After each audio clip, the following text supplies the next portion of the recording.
Apparently we're having gourmet crickets behind the woodshed. Didn't know we were having a whole product line of crickets here. I understand they're deep fried, filleted, casseroled, apparently. Ron can see an awful long way from where he's at in Kanukistan. And it's too bad he sees so many crickets that we're going to make food out of them. I appreciate the thumbs up, Ron, and appreciate your broadcast. And this is really where it's at this point. One of the occupations, certainly, but a major one. I couldn't have believed, actually, when I believed what I saw was we were infiltrated as a people and surrounded. And I knew that was most countries that would have rule of law and democracy. I knew that part. I didn't really truly appreciate how infiltrated and surrounded. I mean, how really in-depth this thing is. And until we got into dealing with it directly. And so I appreciate your insights, what you've been doing. Yeah, maybe I'm the kind of guy that did get into the words, and I can tell you, and speaking directly to you, Ron, the words are really, really important. And as we go through this, we're seeing transitions now that these people are adjusting this language. And it's what I've been telling people a lot, especially with our mining law in the United States of America. If you have to stay strictly within the words of the grants, because if you step outside, they'll take advantage. In fact, they're now coming to use the words within the grants. And it's so subtle, the encroachment, that if you don't understand the basis for soil disposal law, you will miss the point. So these people are amoebas. They find an obstacle that you put, and they'll try to get around them. And they're very difficult to deal with. And I would have never really, I didn't fully appreciate, and I don't know if I'm still appreciating even more. We are peoples that are infiltrated and surrounded to such a degree, and in so many dimensions that they tell us that it is absolutely imperative that we respond. If we have a future at all in our mind for other people even. Certainly if you have little ones coming on and family, you need to really kind of look at this and figure, like I said, just take our guidance, take our lead, what I've been talking, what Ron might be talking with anybody. You remember William Roberts, and I don't know, I think maybe UCY still plays William Roberts' thing. He was telling you about how this worked. What he brought with you with the encyclopedia reading, I was bringing to you at the same time, and what we were doing to address that. And William and I never talked before when we met on one network. We were saying the same things. And so I bring, hopefully, at least the way we do this, an insight on how to address it, and it is addressable. And just to address a quick little thing here, before I move back into where my tabs are, like I don't know what it causes. I got everything all set up, and then I go off onto something else right before the broadcast. I'm starting to look at what I maybe not do so well and haven't done, and I don't know if I can fix it, but I'm trying to analyze what people might be hearing behind the woodshed. And I don't know that, and this is no insult to anybody, but in talking with other people, I guess here's the better way to say this. When I can sit down with somebody with their problem, and it's within the realm of my study that I'm confident, not confident in arrogance, but confident that I can back up.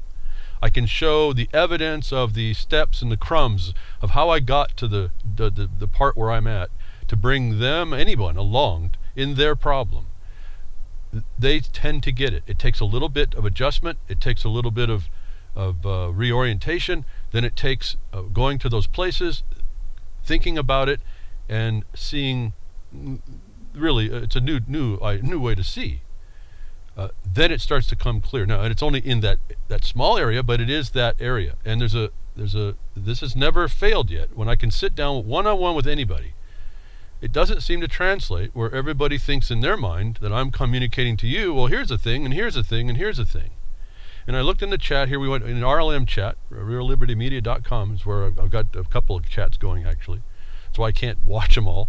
But a discussion started going on about this. I told you this before. I want to say it clearly again. This focus on government as corporation is one of the things that they blinded us with to remove our ability to look past it, to see the bigger problems of the tools they use underneath the cover of that. And so I'm asking people, listen carefully to me here. Don't don't get too bogged down on the corporation problem. There's a whole mechanism underneath that's hurting you worse and more. I mean, literally, it is dimensional. There's these levels and layers. And maybe that's my problem with being able to discuss it. When I look at the whole, I look through all the layers and I see them all, and I'm trying to talk through all of them. To me, one of the discussions was, well, you go into the court and you have a gold fringe flag. To me, that's not an obstruction. To me, that tells me that that's their jurisdiction. And I walk in and I realize I'm in Admiralty. Fine, it may be in a state court, it may be a constitutional violation. You're in the presence of an occupier anyway. You might as well just give them the Admiralty remedies. Just hand it to them. That means you have to go research what those are. And I'll tell you, they've hidden that pretty well. You really have to search deep. And they did that way back when, folks, way before any of us. Most of us listening to me. They did that way back, and they actually perfected it in 1938, I think. It was the blending of equity and admiralty law. The federal courts did that. See, admiralty is exclusive federal jurisdiction. So that was a different style of obstruction, occulting, if I can put it that way.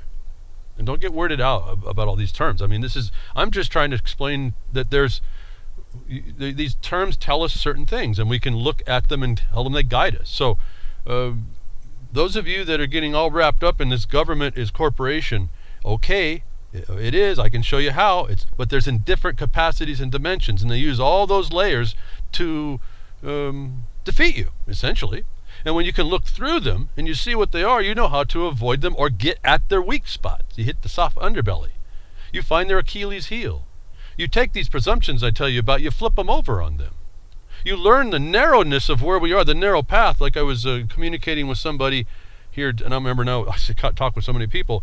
I talk with we are seriously being, there's an affront coming right now. They're now understanding that we and they are talking the same words. When I told you about this A2030, the people in the governments themselves are seeing what we've been saying and know we have already been standing in the point they need to take.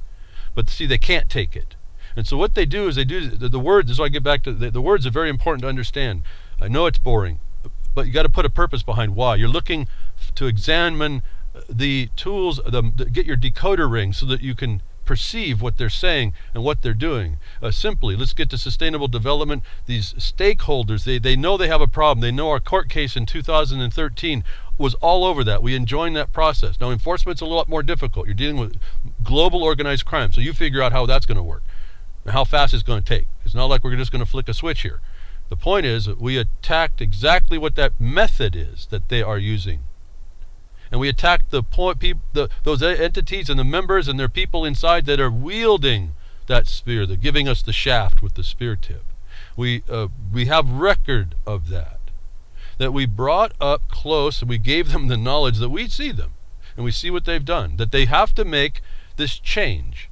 And we saw Agenda 2030. Remember now, our lawsuit was 2030. A couple years later now, they bring out Agenda 2030. Which is an agenda from 2015 to 2030. They tell you right up front they were after production and consumption. And yet they actually aren't. And when you understand the word production, you understand it is not consumption, and those are conjoined in the word and they can't do it. And they can't do it, but they'll try. And what they're doing, to give you a heads up, they're taking the word stakeholder and they're making stewards. Because they got to hide the word stakeholder. Because that's a third-party interloper and felon upon someone's property rights. So they got to get rid of that because we've identified it. Again, I've told you this is the amoeba. They will change their spots. They will put new lipstick on the pig. They're the chameleon. And so they move the word to stewards. They used to use stewardship. Now it's stewards. And then they also attach the word user to production. And this is one of the things I was talking to a friend of mine of, that we do this. We talk about this law about, well, what are we talking? I said, I asked it, did you understand what they did there? I asked, why is the attachment to of user to a production improper? And we have to do that analysis, otherwise they win. This other side wins because we're ignorant. And they overrun us with this sophistry. And simply, without getting too much detail so I can move on, In production, you're dealing with soil. I keep saying land. It's not land. It's literally soil and not land. Land is a statutory adulteration, which includes water. So you got to be careful with these things. It also includes just interests and not possession. And this is why I say these words, even though they're boring as heck and they make you fall down and fall asleep a lot, they are required reading in a way. And I don't want to beat this up too much, but it's really, really important because it's how they're killing us. That they're moving to user. How is a producer not amenable to use? Well, because the producer comes from soil disposal law or from the land. The land now becomes manufacture as well. That's the land. That's the stuff above the soil. So, the production is not regulable under commerce. It's production. It's attached, appurtenant the disposal of the soil. That's a completely different authority and jurisdiction, in fact, than commerce, which is consumption, which is what you find out happens after the raw materials are made, and you can find the evidence of this in any court case that touches the rail system to transport that. Transport is in commerce. Possession shifts once it gets into commerce to a different status. The user comes at that point, but can't come before in production. A user is one who uses that which is produced. A producer appropriates property with the appurtenances of the right to develop and extract or manufacture. Manufacturing, timber, minerals, ranching, farming is not commerce. No, not many people understand this, but this was written way back when they shifted from the at-law condition to what they switched into the combination of admiralty, equity, and then administrative in 1946. This discussion comes in 1937. It's in a book, it'll tell you. I can't remember the name. It's The Government of the United States and the States or something. Munro, look it up. A guy named Munro. Fascinating read. It was right in the middle where you need to find out the transition point. He was acknowledging what was happening, what was coming, and what was going. And he explains right in there. If I didn't know it before, he explains it to me. That these things in production are not commerce, though most people think they are. And so we make this delineation. And when the new words come down to try and make them look this pig with lipstick, they change the color of the lipstick to make you think the pig's even better. Like pigs fly flu, and now it's Zika, Ebola, whatever the heck it is. Okay, they keep doing this. But you see that you can't attach a user to a production, because a user is a user and a producer is an appropriator. If you don't stick close to that, you think everybody is a user and consumer, even the producers. And they can't cross this line, and we see it. I want you to know about it. Whether you can retell what I just said or not, you need to know that there are lines, and you have to form them, and crickets can't make those lines. So maybe that's enough for right now. Soil disposal is for production. It's not regulable. Here's the other thing that's starting to catch them. Because these are really important as I move on into a totally different field, but I'll get back quickly. Remember, production is only about the people that involved in production are really specialists. They're specialists in a natural way. Let's not get focused on that more than it's a special thing. It's also only forms about 4% of the population. Those people can never form a political restraint against encroachment if the law can't. There's no way they can't get run down in any capacity. And yet they produce everything the society above them needs.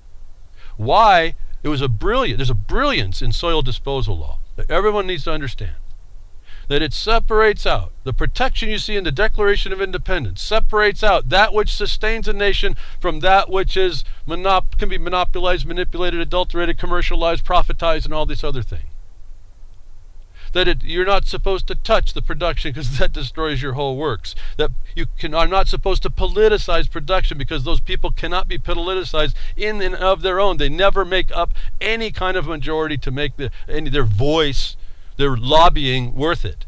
I told you about this in Vilsack many, many years ago when he was actually gloating in the middle of the United States of America when he said, "You folks are politically inert. You have no statement." It was a gloating. They said we defeated you. Well, that was a breach. No, I won't go too deep in all that. I told you that all long ago, years ago. that we're pointing out to the government that they cannot, and their economic development cannot, and their land use cannot, and their jobs initiatives cannot touch production. Those are naturally self-working. They produce the so-called jobs that they produce. And they produce it at the rate that the resource or the source allows it. It's not regulable.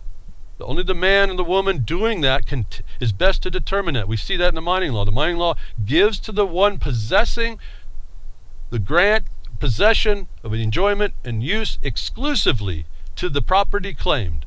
The determinative right and power to determine how to make best use of that land for the production.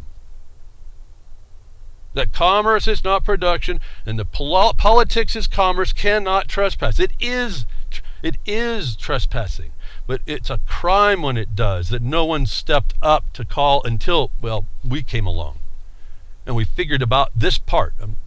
So I'm going to confine my discussion here. Soil disposal is law of the land, folks, as I keep telling you. That cannot be trespassed. They are trespassing it. That's an invasion. And so the government that one of the governments so-called that pretends to be the actual government, the usurpers sitting in the seat of decision trying to explain to everybody how they're all users, we have come along and said, no, we're not, and your excuse that we have a political power is also faulty because we never did. Producers have never been a political force in any nation. And that was where the brilliance of soil disposal law and grantee statuses that I ran across over, 10 or 11 years now, specific to mining law, exposed all of this to me. That we have found a bright line barrier. You cannot destroy your production. You can, but look what, the logical, the natural ramifications is destruction. This is what they want. So we have a line in the sand, if you want to call it that. We call it a line in the soil here. That cannot be crossed. They can't cross it, and they won't. They'll call you a user. They get you to believe you're a user. Why I was having a discussion with my friend who's a grantee miner himself, and I said, no, you bought into the fact that you're a consumer when you say you're a user. You're not. You're a producer. And to show you, if you want to know how where the word works, go to water law, 1866, section 9, granting the water to all lawful uses, corporations too. And you get to claim right to water. And that's called appropriating. It's a property you appropriate for your lawful use. A miner has an interesting water right. Water is non-consumptive use. A miner's use is appurtenant, the grant of the minerals, because without water you can't get the stuff of the minerals that society needs. So the water right comes appurtenant with the grant of the mineral to do the work to extract the mineral that's needed. But it's a non-consumptive use, beneficial and public use of water. I say beneficial and public use because those are the highest uses that can't be destroyed. When you beat up, what I'm telling you, it's an inverted point. The producers have beneficial public use standard that's not supposed to be destroyed. The beneficial public use is that so-called public welfare. Well, public welfare before, the public interest before used to be for the people. It used to be the countryside, the county with the lowercase c. Now public is now government. Agency, actually, if you look at the definitions, which are so important. And so public means agency. And so we got to be very careful when we're talking about these public laws that gave appropriations. It sounds very similar, but it's not the same. It's not a use. It's not a use fee. It's not a franchise. It's an appropriation of property that has its own world. And the trespass cannot happen without a breach in a number of levels. It's crime and fiduciary breaches. I'm not saying it's not happening. That's our problem. What I'm saying is that you have a basis, a foundation from which to come from the law of the land, not the one fabricated in the Constitution, but through the relationships of the disposal obligations of the so-called government, whatever you want to call that. It doesn't matter to me. Whether they sit as a trustee, a proprietor, a sovereign, I don't care. Honor your grant to the expression of it. That's all I need to do here. That's all you would need to do. And you come from the law of the land that way, the law of the soil. And you make sure that you don't walk yourself over into being a user and you become an appropriator of the rights of the soil, extended to you exclusively to the right of soil. You're not actually owning the soil. And everyone has this argument, and so they dismiss this point. No, you're given by the society the place to exclusively develop and extract from the soil the things that are needed by people. And they do that so that chaos doesn't reign on the land where people can't. The whole reason for the mining law was to stop miners from running along and finding the richest deposits and leaving the harder stuff to get. And so what they said is that they tried leasing and it utterly failed. Sales and leases utterly failed. That's what happened, why the mining law comes in. They said, we got to give these miners property to settle them down. They're so independent, they're like cats. They run around everywhere. We got to give them something to settle them down because there's still mineral that they leave. And they don't do it efficiently if we don't let them settle down. We have to settle them, settle the land. Settlement, make peace. This is what the law of the land is. And people are missing this. They miss it. They miss it when they throw all these corporate ideas on. They miss it when they figure out, they try to just say government's no good. They miss the whole point that the Declaration of Independence was speaking to about rights, capital R rights, which is actually property. And I don't say rights. I always lead with property, then rights. Without property, you got nothing. Not even natural. Why? Because you're in a system of plunder. Wherever the biggest guy with the biggest club or the biggest gang wins, period. So-called law of the land was a constraint against hurt and harm. Why? Because we're vicious. We're not so nice, I guess. I don't work that way. I'm sure a lot of my listeners don't. And that's why we can't understand why this stuff exists. Anyway, to get back to the point, if we don't constrain our view to what is really going on, and I recognize that Agenda 2030 says production and consumption, and that's a conjunction of both, and that's an impossibility right on its face. Why? I pointed it out to you. And then we see the adjustment moving from stakeholder to steward, and from they were a consumer to user. They're the same family. You can't apply that to production, and they've been trying to until we come along. And we say, you can't do that, and here's why. And they go, we got a problem. See, they have a problem. And all it takes is your witness to know that. But it takes your ability to resist that deception. And that's a tough one.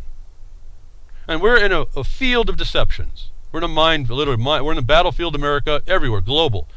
If you're not, I'm talking about, you don't have to worry about the ones happening where they're giving it obvious to us. There's the hidden ones right around our feet. Right at our feet, folks, in the soil. They've tried to claim it. They can't. And there's laws that show that. And if you know, not afraid of dealing with this criminal that isn't the government, it's the people inside it, purporting to be as government. I've told you all of this before, but it's coming to focus a little bit clearer when we really allow ourselves to be persuaded away from getting very strict on how we look at what the reality is. And I say that advisedly. I understand that point. But see, there's a reality, and it has power. Otherwise, we'd be run down by now. That's the glitches in the matrix that you see I tell you to exploit in order to get at them. It's what I exploited when we were developing the lawsuit to go after them. The comment in the RLM chat was, well, you can't use the courts. You can't go to the guy who's beating you down to get justice. That's exactly right. So what was my method? I got rid of the courts. How did I do that? I sued their members. I sued the members that comprised the problem. I sued the organization. What about the legislation? Well, it's all guided by the same members, and then the political parties. Those are corporations. I sued them and their members. And we did it. We sued them with a government. This is what you may have to really appreciate when I tell you some of this stuff. This has got a whole lot of thing behind it. The law of the grant for the minerals is the miners' law and their mining district law. And in the law, the miners' government was given authority, essentially to protect the miner from the outward encroachment, and amongst themselves, like any other good government would. And that works so well that Congress adopts it for the law of the national policy, and they recognize the government of the miner. So the government of the miner is congressionally recognized as a government, not as a slave, not as some corporation, not as whatever status you all believe that you're being put under. So I talk about avoidances. You just bring up the alternative reality that they can't trespass to. I'm so far off the point. I mean, so much starts coming out. It's so, in my mind, so easy to see and delineate. And that's how I can tell you there's not a bit, even the slightest doubt that we are dealing in all places, in all forms, in all dimensions, with people in government that are criminals. That law that you expect is there. And that's why the crickets are a crime as well. Whether they're filleted, whether they're crispy, whether they're fried, deep fried, battered, casserole, finger food.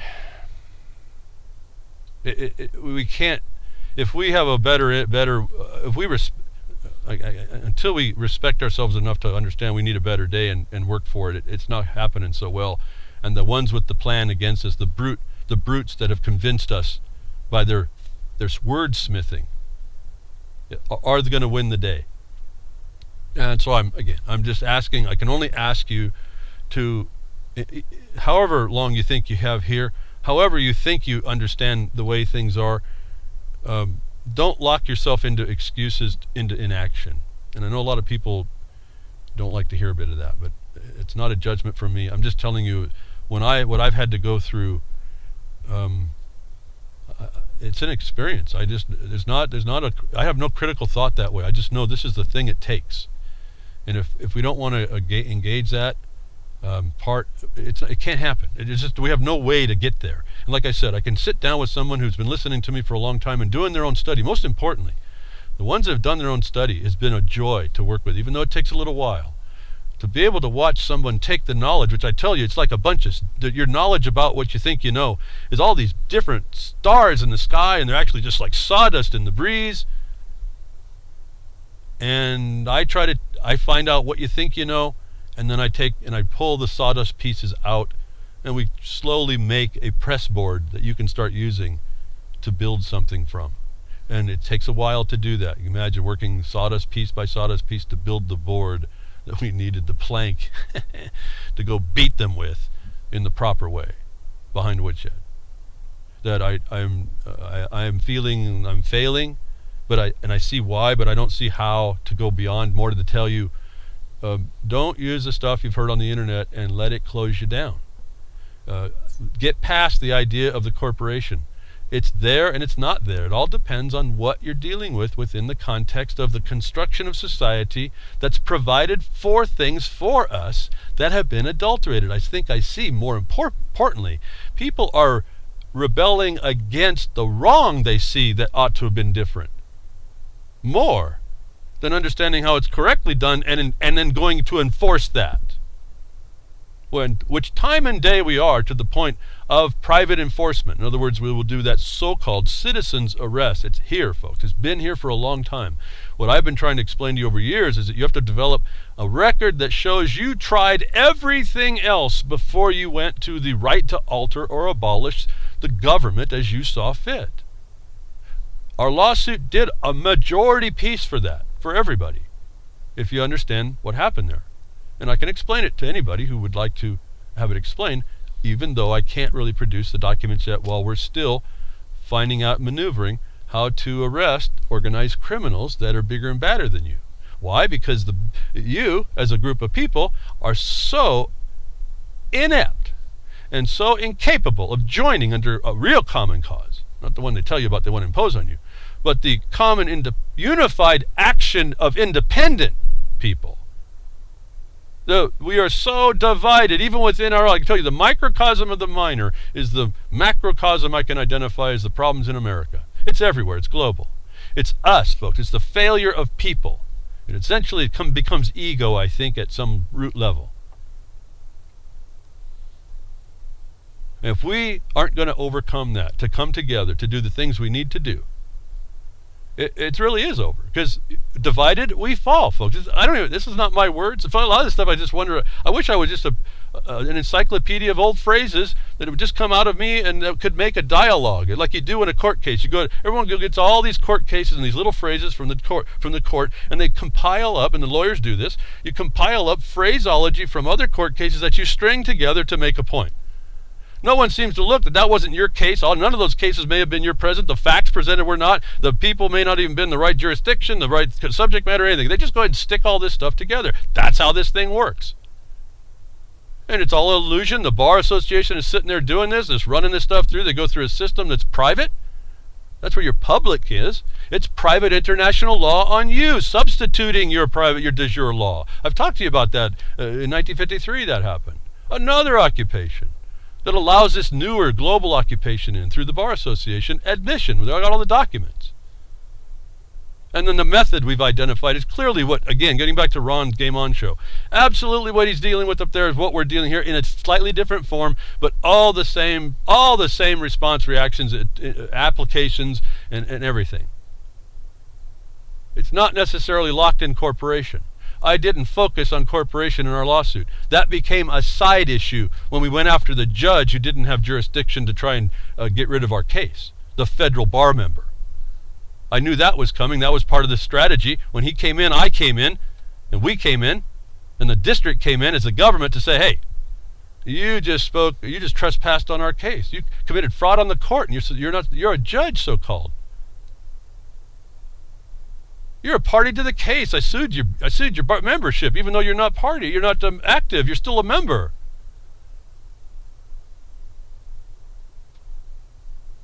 We set the trap and they fall right into it, folks. It's not that hard, actually. So, just wanted to point out, we have to get beyond the bad internet information, and we have to accept some things. I say we have to accept them because I'm telling you by experience, it's much easier road to accept some things as they are and then defeat them. Keep them from being effective. Then you've identified they're there and ineffective. That's better than to say you're not there and have them come club you in the head like a baby seal. I've told you, one of the things is don't ever deny an authority. It doesn't mean it extends to you. It just means it's there, and then if you identify it, it has a limitation. Identify the limitation. Well, I'm talking quickly something else. A friend of mine, cop stops, he says the first question out of his mouth after the cop wanted to see some privilege, he asked him, what's your subject matter jurisdiction? The cop didn't know what to do. It didn't stop anything. The point is he's established the fact that the cop doesn't know. He actually admits he's outside of his training. So his training now is defined as something limited. So the plunder is against us. The war is against us. You're not going into a military area and just think words are going to do this or a piece of paper is the silver bullet. It doesn't work. What you have to do is establish the harm on the record and just keep addressing, keep being persistent. So, enough there, I guess. I'm a little exasperated a bit because there's so much to say, and I don't have the formal idea on how to present it because, as I was telling another friend, I don't deal with things in any chronological or work study. I deal with things on a problem-by-problem basis. Just tell me your facts, and then let me explain to you, again, within my study, let me explain to you what I think you have and what you might do. But it's very hard to do it for everybody. And that's why I just go through this so-called news, what we say the notice. Now, so that leads me into what I wanted to open my discussion with here. Just got the word here just Friday on Freakers Ball that this is the time of year, even though I go and ask every broadcast, please donate as you can. Now is the serious time. Grimner from Real Liberty Media has just advised us that the server bills are coming, the domain bills and such, and that he's wanting to, despite the fact that he wrongly predicted his demise in 2015, I'm glad to hear he's probably given up on that motive, that he's going to actually try to, apparently, if I understand this correctly, try to add another feature onto at least our Real Liberty Media site, if not in conjunction with worldtruth.org again. And they're going to try, and he's, if I understood this correctly, about getting a shoutcast addition or something, maybe a better service for what's going on that you hear me on, I suppose. And again, I haven't talked to anybody. So this is the time of year that he asks that he needs help. If you can, please donate. Go to reallibertymedia.com and donate for those costs. And he says it's about a $200 a year bill. I would ask you to send a little bit more and have him put it away for the year before, and we can maybe stave off his desire to not be here in 2015 we can extend him out a couple more years so he can help us, because he helps me to get the word out.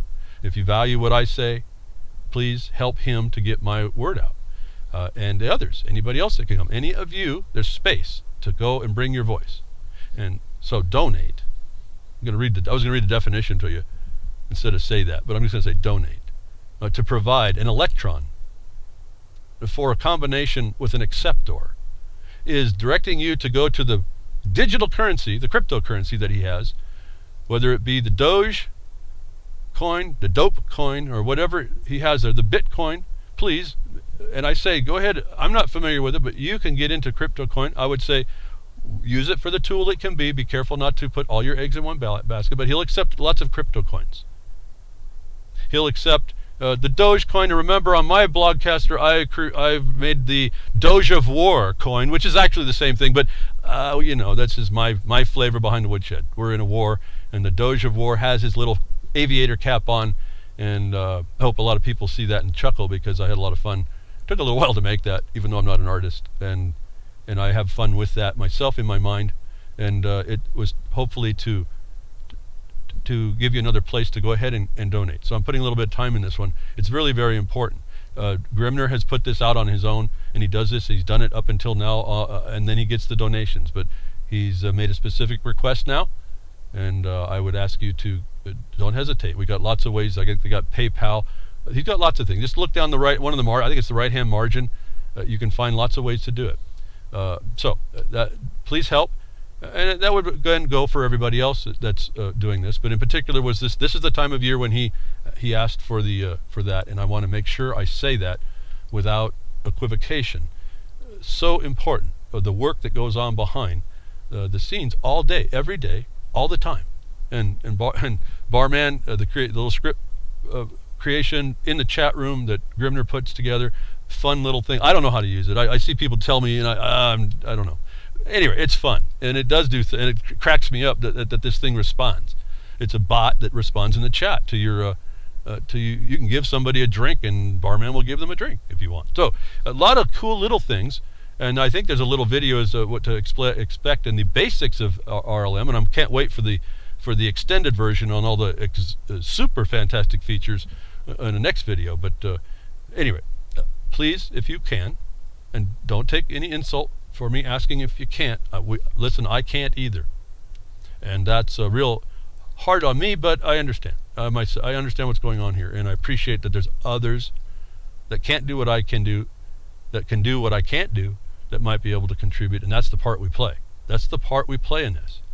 So appreciate anybody, and I understand that there are donations coming in, and people are being generous, so do what you can, and do where you can, as you can. So thank you very much for any of that. I want to go on to something else. Donating to this, I think, is not being crickets, folks. I think, for as much, if my words fall on deaf ears, then I guess it might be crickets, cricket work. But, I don't think so. I really don't think so. It takes a while. Maybe it's my fault in communicating it. I do know I come back to these topics over and over. It doesn't matter how many times I talk about it. I give you the same response and same answer from the same sources of information. So I know that information's true because I keep having to go back to it to have the narrow path answer. So whether or not I'm communicating correctly, that's me working. I've got to work on that. That's for sure. And I just hope that it translates. So as long as this doesn't fall on deaf ears, and you have enough people out there that are telling me that it's not, which is why I continue. And those that are having ears that change slowly, you got to clear the ears out. It takes a while. It takes a long time to move cluelessness into asking the question why, to remove that cluelessness. And that's all it takes. To give me more time. If you think there's any value, please go ahead and do what you can there in the donations. It was a special request, I think, that he makes, that he doesn't make, I'd like to make sure I get the word nice and clearly out. We need help where we need help. Next thing I would need help to not be crickets was Jefferson Mining District rolled out a petition. And it's available at jeffersonminingdistrict.com. It's on the right-hand side, and you just click on that. It'll take you to the petition page. I was working for many weeks to figure this out and get it so it works and understand it, and working with a lot of things behind the scenes to get this out, to give people a simple opportunity to respond to an extortion and fraud that's going on in the mining law. Now, most of you might say, a lot of you might say, I'm not into the mining law, I don't care. Mining law is soil disposal law. It's property law. It's that law of the land that can't be trespassed. And don't get lost, all weirded out by these terms, please. They all have different status meanings depending on where you come from on the foundation. So I'm going to say citizen of the United States. Don't get freaked out. I notice a lot of people say citizen of the United States, in the next sentence they say U.S. citizen. Those are two different entities. So, again, the terms are very important here. When they're statutorily defined in a private law, like the United States Code, that's what it means. And so you have to look very careful at what these actually mean. And so when I say citizen of the United States, don't get all weirded out, that a citizen of the United States that's able to accept a sovereign grant of soil is a sovereign, not the slave that happens a few years later in the 42 U.S.C. 1981, that one. You can't be a sovereign, you can't accept as a sovereign if you're a slave. It just can't happen. And guess what that mining law shows that you are if you have the status. It's a whole different relationship, I'm telling you, about the commerce and production. Totally different. It's not a benefit bestowed. There's consideration given for a substance that we have agreed that was an entity that was able to do that for our benefit. You're dealing in the Declaration of Independence here, properly done, actually. Anyway, getting to the point. We have a petition, and we had a problem in a legislature that a lawyer, ooh, we hear it now, boo, unified boo, boo, an attorney, a bar member, boo. Come on, we've got to get some energy on this. This is serious, serious stuff. These people are stealing our way of life. We have a lawsuit to prove it. It's not even no question. And a lawyer went to a legislature and said he represents all mining owners. And let me get back to the citizen of the United States, or those who are foreign to the United States and intend to become a citizen of the United States for the purpose of accepting the grant of the disposal of the soil to you.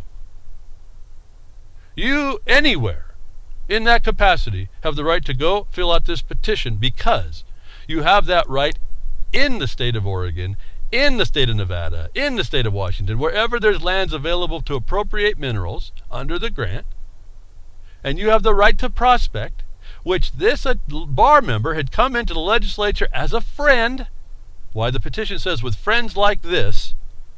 Remember, the 1,000 Friends of Oregon in 1995 took the representative capacity of all property owners to develop state policy against them, and nobody said anything. Is the same thing. This lawyer just went in November and told a legislative committee that he is representing all mining interests before that board, that committee, for policy considerations of the state that just committed a felony against your rights, folks. Anywhere you are, that you have the capacity to accept this mining law of 1872. That I want to explain it that way. We have a petition now. Thank you in the chat room for the following. Boo, yeah, I mean, this is something we got to get really into. This is really boo hiss stuff, and it's way worse. That we filed a petition. We have a petition available that you read. We have a documentation on JeffersonMiningDistrict.com. Just click on the petition side, the right-hand side there. You'll see it. And then read the definition, listen to it, and you'll listen. You'll listen to the guy telling you how he's stealing your property, how he stole your consent without interfacing with you at all. And he claims this. He lies, folks, that he's claiming to represent everyone in the nation in the state of Oregon. And they've done this in other states. We happen to catch this one. That the petition says you do not agree with him representing that he contacted you, that he did not contact you, and you have not given your consent for him to represent your rights underneath that right to go mining, whether or not you ever wanted to do it. Because if you don't preserve it for you, you don't preserve it for others. And I'm saying it this way because everyone thinks, well, I'm not a miner, so it doesn't matter. And that's not true. This is the law of the land. And this is somebody, a usurper came in, a triple usurper came in, triple level dimensional usurper at least, came in to say, I'm claiming representation of all those property and rights. And then he's incompetent on top of it all. And so the petition simply asks, even though there's a little bit of dialogue to read, not much, but a little bit, and there's 20 minutes at the end of the video file to listen to this guy. You can hear exactly what he's doing. I wouldn't miss a word in this video. This is an action-packed, word, meaning, intensive conversation for 20 minutes. It laid the whole plan out for us, and we're trying to address it to give everybody the opportunity to say, that guy lied to you when he said he talked to me and got my consent for his representation of my property rights and my ability to accept that grant. He didn't. And that's what this petition does. If you just fill out the information, all you have to do is give a name and an email. Why? Because you get a receipt back when you click send now, sign send now. It's an electronically signed. It just kind of sends out with a disclosure of signing. And you can assert to this committee, no matter where you are in the nation or outside the globe who have the right intention to come and do those minerals underneath the law, you can say, that guy lied to you and I don't give you the right to accept that he's representing me. So if you would please, as much as a donation is needed at Real Liberty Media, support for yourself, respect for yourself and the rights you may not even know you have. If you understand anything I've told you at all or trust me at all, go read that. I'm not asking you to do it if you don't believe in it, but the simple question behind all that you'll read is, did he ask you to represent you before a state legislature for the purpose of developing state policy? Do you understand that's a facial felony? He has no authority, the state has no authority to make policy against a grant of Congress in a soil disposal. That's how they do it. That's how they're doing it, folks. That's exactly how they did it in 1995 with the 1,000 Communist Friends of Oregon. It's perfect plan the way they execute this. And how do they win? Crickets exist, folks, and we have been crickets. And thank you to all you all that have signed the petition. And the Jefferson Mining District will be using that protest as evidence of this guy's failure. And I would like to tell you what we're thinking to do, but all this becomes evidence that, we work like it's a court of law always, and we use it as evidence of wrongs, and we attempt to effect remedies. So that will help us to do that as well. So we are trying to work for you as well without even knowing you, because the mining district regulates attacks against the grantees. One of the ways is to turn back out and say, you trespass. And worse, we have it down, it's immediately a felony. And this is a hard pill to swallow for these people that think they can hide under the cover of you being a mere user, like your computer. You're a user to Microsoft. You think you own your own computer when they have the software that runs it? Are you subject to everything they want to do? You're a user. It's not too productive, is it? Oh, they'll tell you about all the production you can do, but it's only underneath the user. And aren't you, very good, Gary L. in RLM, definition of usurper, he says, but look at the words, user, usury, usurper. All pretty heinous things, ultimately. Not going to do an etymology on that. I'm just telling you, that's just literally how it ends up becoming down, that they put you into a class of harmer, and then they regulate you. Because a license is a permission to do chaos. In other words, a license is permission to do that which is otherwise unlawful. But because we're the big bad government, we're going to give you a license to do otherwise as long as you're constrained behind these rule sets as a permittee, licensee, regulable entity, person liable, etc., and so forth.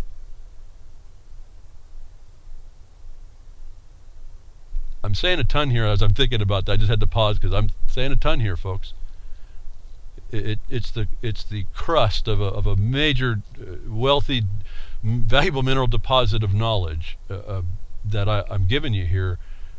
That again, I'm just disappointed that I'm not able to download my interpretation of the reality to you. I think overnight it would change everything. It changes everything.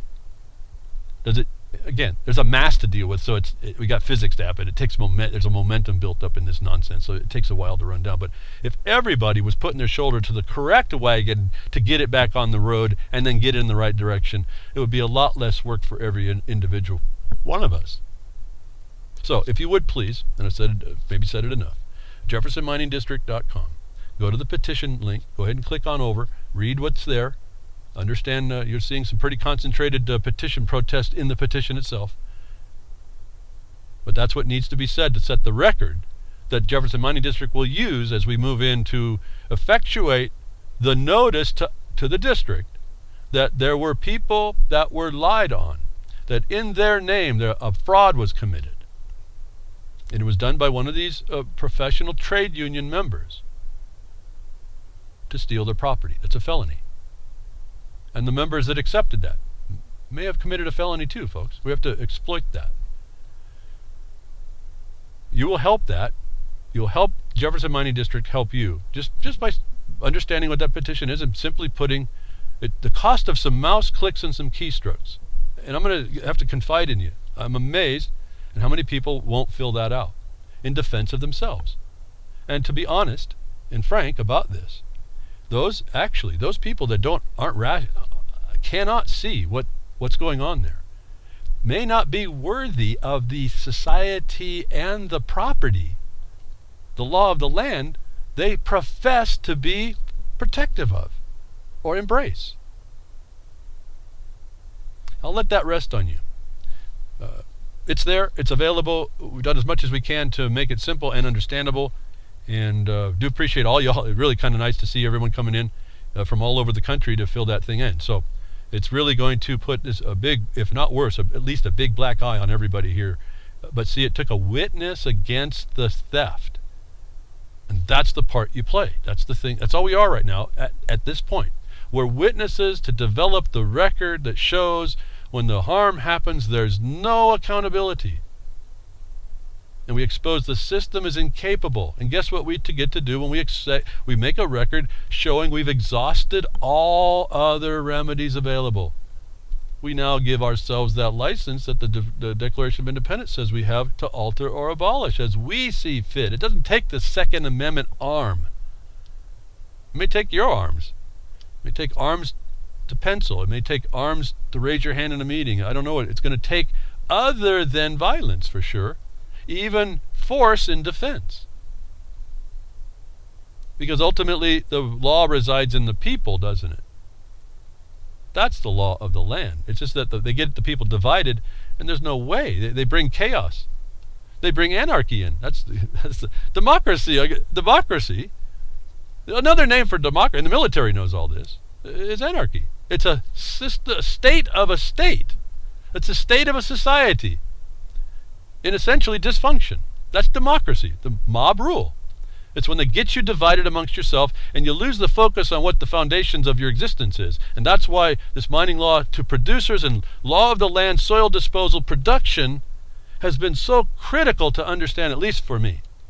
And I think others, when they start to see what again, when I can sit down and kind of address the nuances of the misunderstandings and point to the sources and reorient all the facts, all this disparate information, it never gets organized. When I can help organize that and then have people go and do their study because now they're interested and they can prove out one way or the other, right or wrong, and I've not been wrong quite yet, it's a whole new thing. It's a whole new thing. And I don't even think you talk the same. I don't even think you can use, you make mistakes until you keep learning. But you don't have to respond to all the, like I told you folks, I don't care if there's a government corporate. I use that against them. Fine. Let me find out how that was incorrect. It's again I tell you, it's lawful aikido. It's using the supposed even this fictional enemy against you. It's not so fictional when you get to the people wielding this fiction. When you're working with that, you use their momentum, their status, their condition against them. You find their borders, you find their cell wall, and you penetrate it, or you deprive it of what it needs to exist. Even and despite their presumptions against you. You're not free against a bully that puts presumption that he can thump on you. You're going to have to figure out a way to either talk him out of it or thump him back. There's probably not too many other ways to do that. I'm asking you to learn how to talk him out of it. And you just talk him out of it by saying you really don't have the authority. You have authorita. You don't have actual lawful authority. And how about if we just sit down and have some of that nice herbal tea and get along a little bit better? We have a better word in our mouth if we choose to have it. And it's going to take that language that we weren't talked about. That becomes such a pain. I think that's a programming thing too. Believe me, I've had enough falling asleep after just a couple pages of reading. I've found myself sleeping face down on the book. It's not that easy, but you get through it. And as soon as you see how this thing works, then you're looking for all the other things to qualify that that's exactly what you saw, and you just start wielding these swords, these word swords, against them. And it's not even your words. In fact, I told you before, the better thing to do is get their words, use their own swords against them. You bind them with their own spell. It's pretty fascinating, the esoteric side of this. But anyway, a lot of time here, almost an hour. In fact, it was an hour, wasn't it? Donate, help us out at the servers and Grimner and the websites and everywhere else that you can. Sign the petition. Have enough respect in yourself to help yourself and others. Underneath the knowledge, if you didn't know before, that mining law extends to your right wherever you are in the nation, and outside if you intend to come in the nation, to go after those minerals. And there's someone in Oregon, and there's actually it happened in other states. We got to this one too. We got to this one in time. We missed some of the other ones. We can go after them later. Not enough of us though. We need more people to help this. We understand how to do it, but we got to this one in time. Well, hopefully. I think we did. I would like to just see thousands and thousands of people say, that guy lied to you. And your problem as a committee and a government, you allowed that lie to come into the system to harm me. I don't consent to that. So, moving on. Very sad thing happened here in the last few days. I'm sure everyone's heard about it.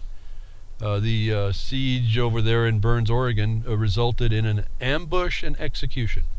A lot of people don't want to call it, they don't want to judge this. I'm going to call it an ambush and execution of one Lavoy Finicum.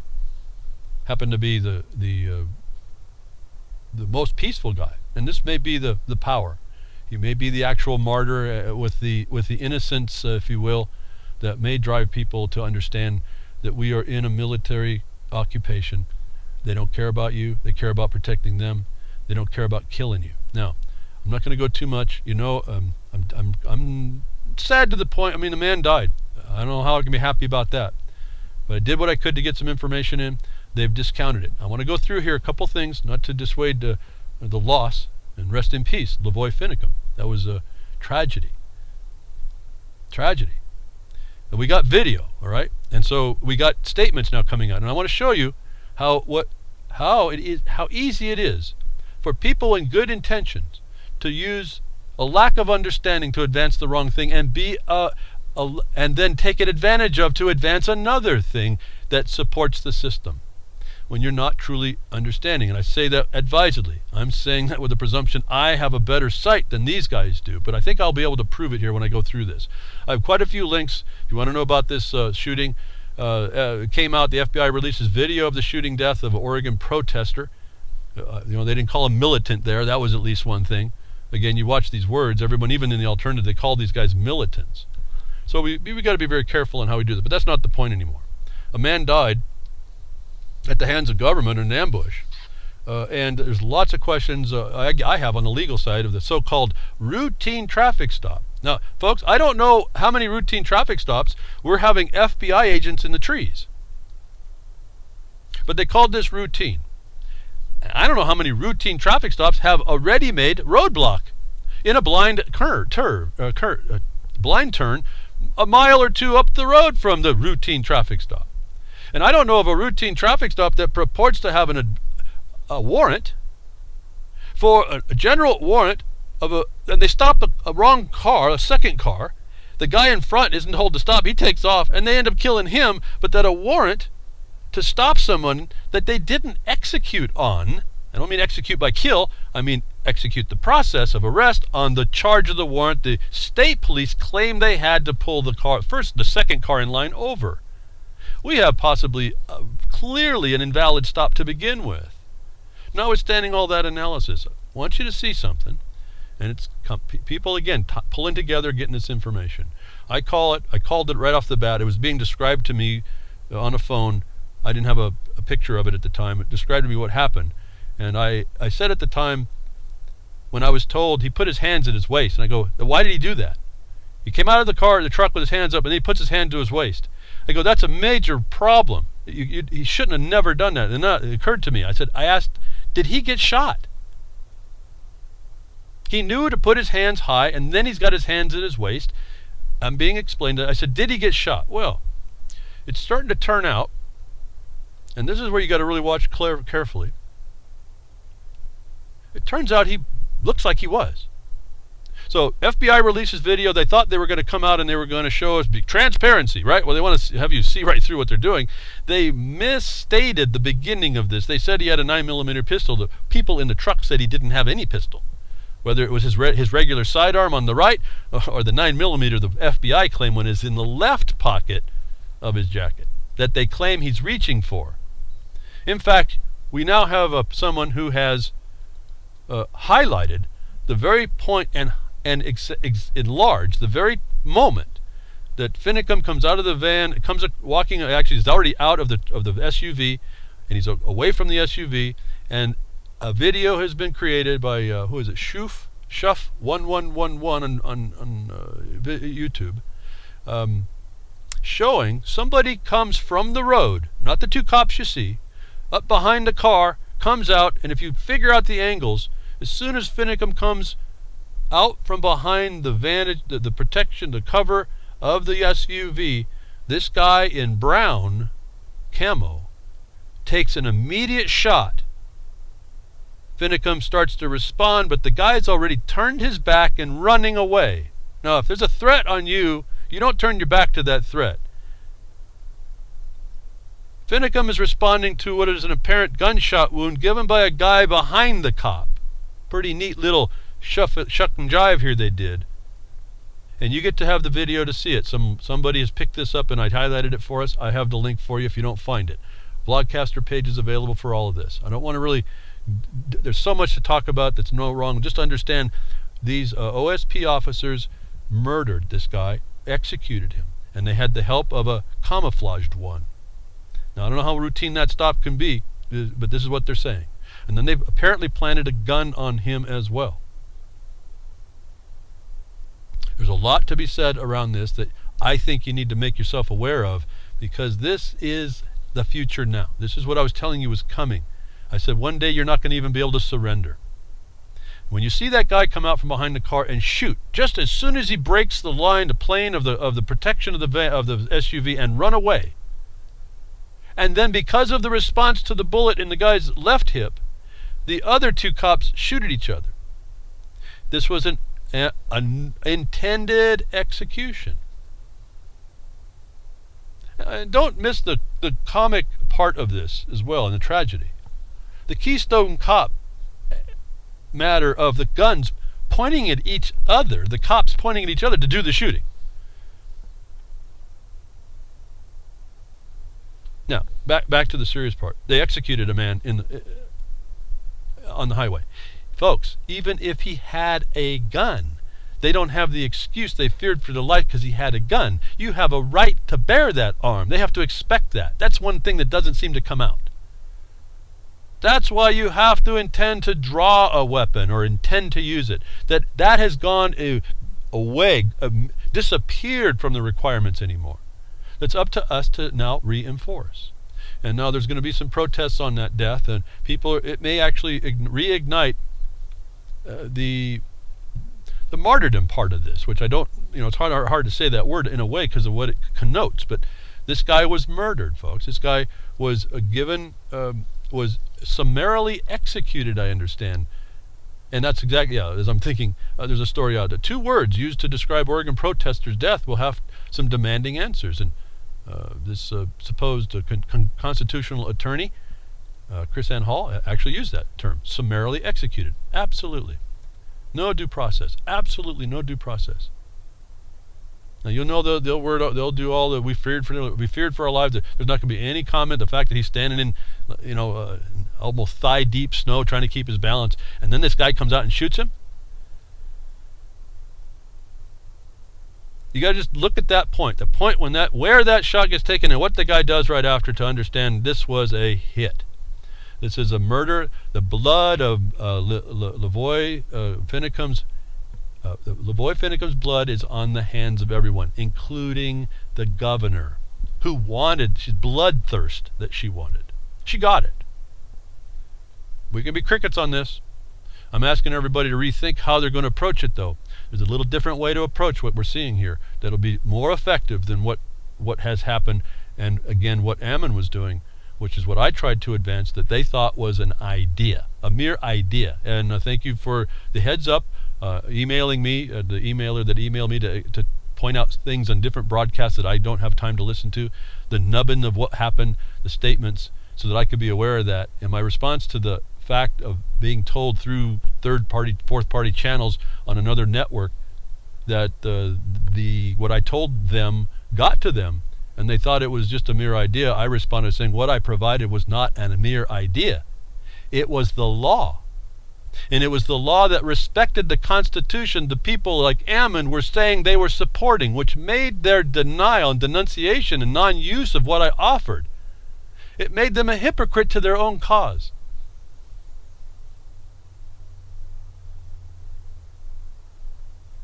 I hope you appreciate that, folks. I'm not blaming anybody. I'm just telling us we have a weird way to work things out, and it's not correct. In the most good intentioned of us, we have our own problems. That didn't justify the summary execution, okay? Not at all. But I wanted to lay a path for you of how easy it is to think you're in the right and you're not. How I've been telling you, it's not about clause, what do they keep spouting? Now, these are constitutional attorneys are doing. I told you they have a problem. They have a major problem. It's not about... Article 1, Clause, Section 8, Clause 17, whatever that is. See, I don't even care. It's not about that. But everyone's spouting that. It's off point. And it's off point in exactly the way it is off point that I've been suggesting. And so I want you to watch critically, because this is for us to observe and witness how it's being done wrong, and that wrong is good intentions are going wrong. And that is going to be, I'm going to show you how it's being taken advantage of.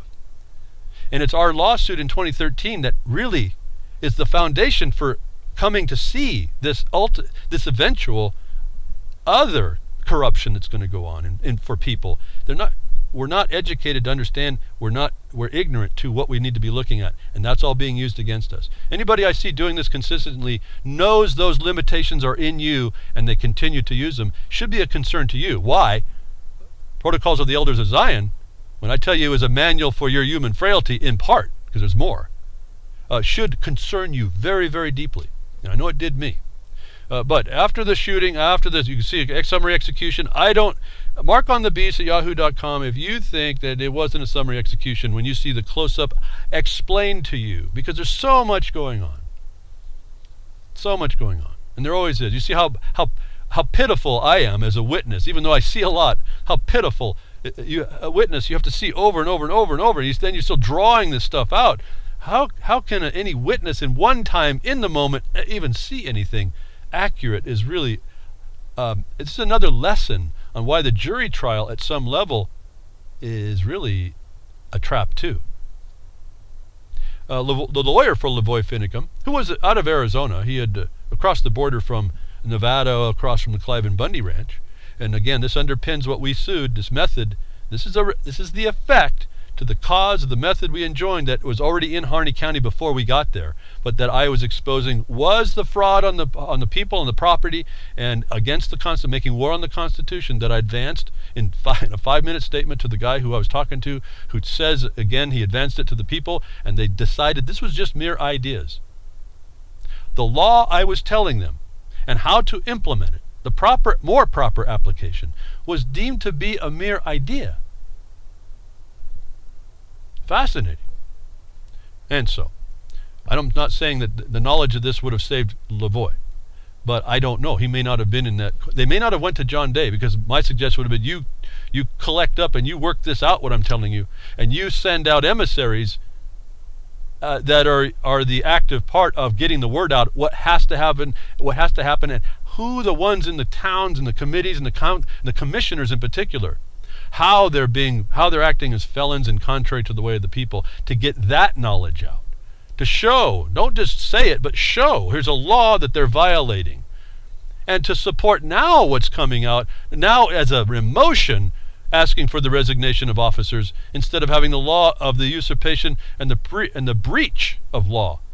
They now just have their emotion, rightfully so, but not as powerful as if you can appreciate what I'm trying to suggest here.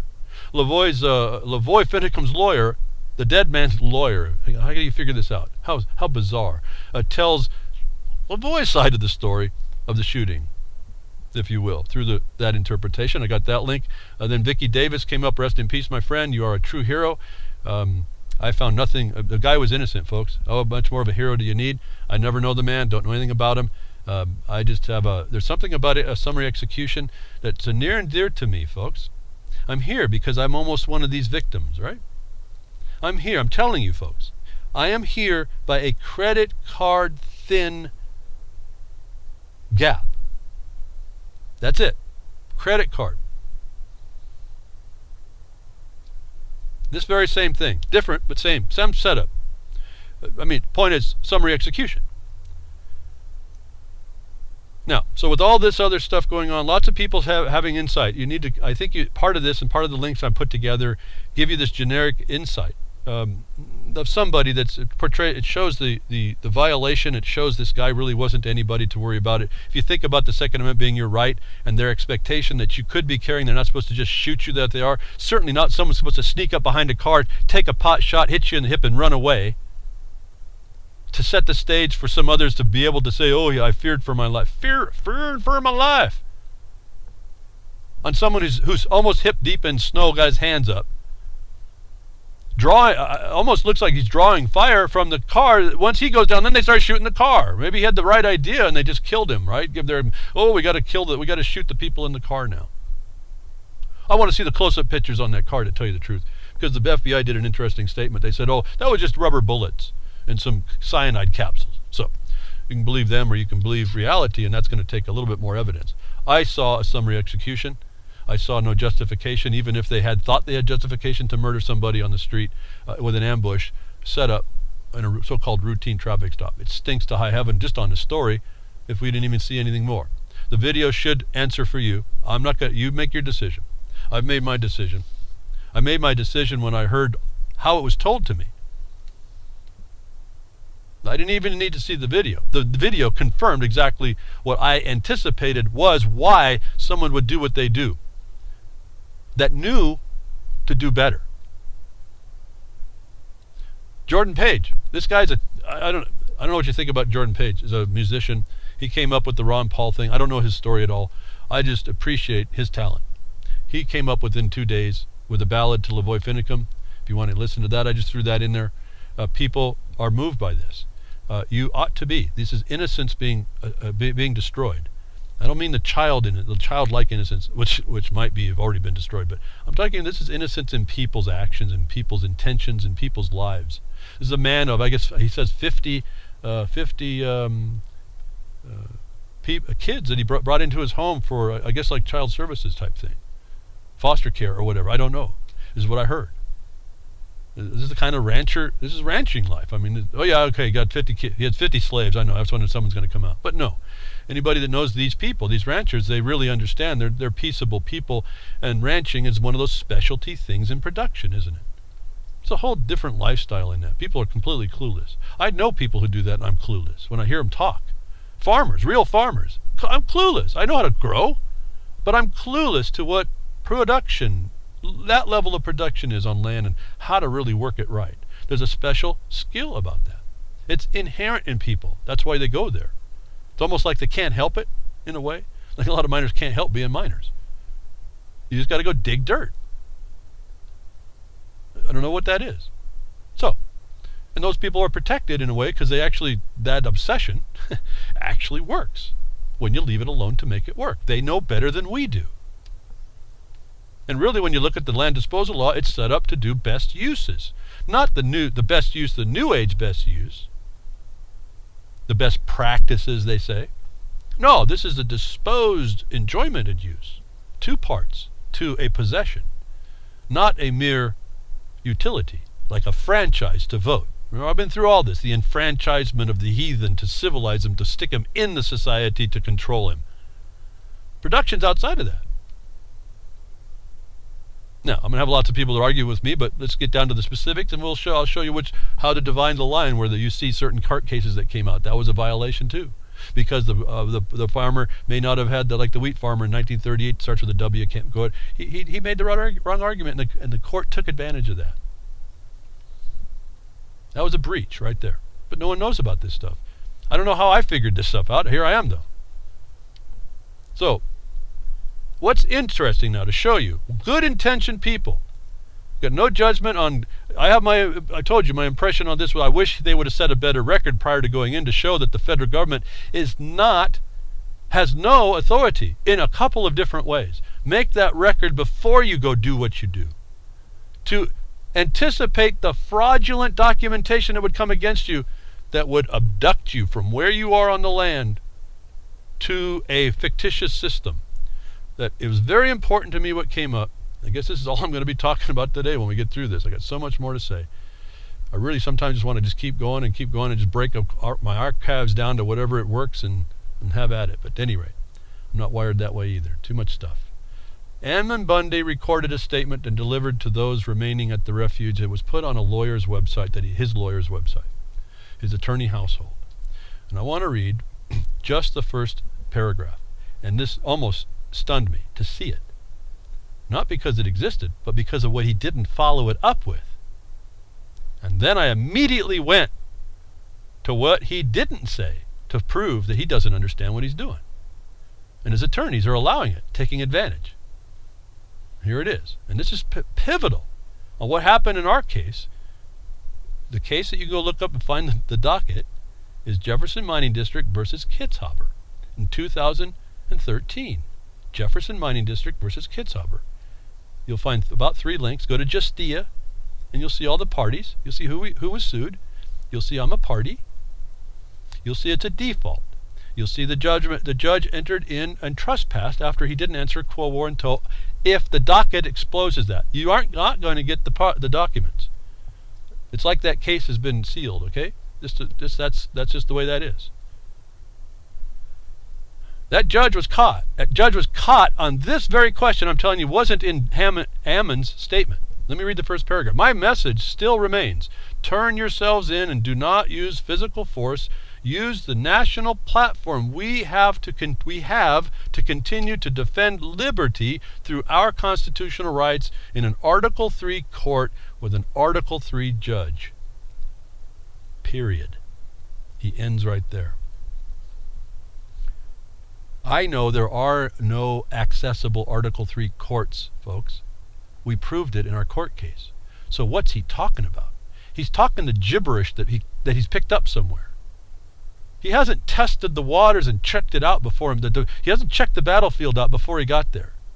What he ought to have said, and this was immediate when I read this, on this lawyer's webpage, to allow the period without exposing the next part.